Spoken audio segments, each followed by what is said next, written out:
Okay, so we're going to talk about Moonwalker, 1988, Michael Jackson, half concert music video, animation, clip compilation, half dramatic film, sci-fi action musical, where Michael Jackson saves the world from drug dealers. Joe Pesci as a demonic, evil, maniacal drug dealer, uh, released theatrically as a real movie in Europe, but not released theatrically in the U.S. Apparently, it was a frou-frou about the ratings, about whatever. I never understood that, why it was never released in the U.S. It was released in the U.S.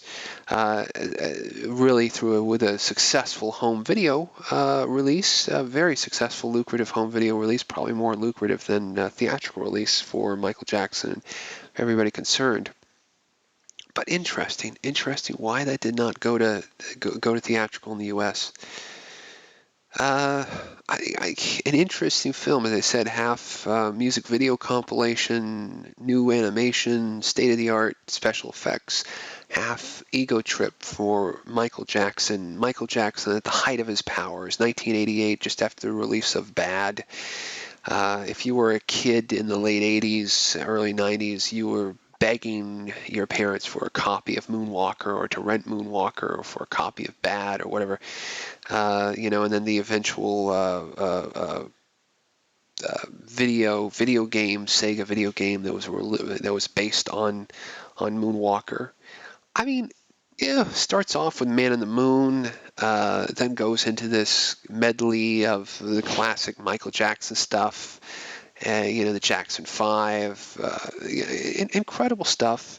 Goes into Speed Demon, which is this great stop motion animation thing, Wile E. Coyote thing with Michael Jackson, and and then the ending, the last part of the film, which is in some ways kind of the most weird and boring and cringe-worthy, but still good, where Michael Jackson is friends with a bunch of kids, and then there's this blackness that descends over the land with the drug dealers, Joe Pesci, and then Michael Jackson transforms into a silver shining robot and shoots lasers and kills everybody, and then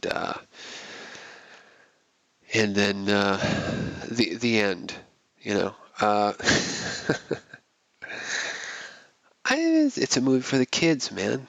It's a movie straight out of Michael Jackson's imagination, full of great Michael Jackson music, very thrilling, very interesting, but definitely has that kind of offbeat strangeness that's part of everything that Michael Jackson was involved in at that point. The whole Peter Pan, there's a whole Peter Pan vibe to it, of a Never Land. There's just a resonating weirdness to it, which makes it uncomfortable to watch as an adult. Putting yourself back into the kid, the mind of the kid in the early 80s, or the late 80s, the early 90s. It's a good film, you know.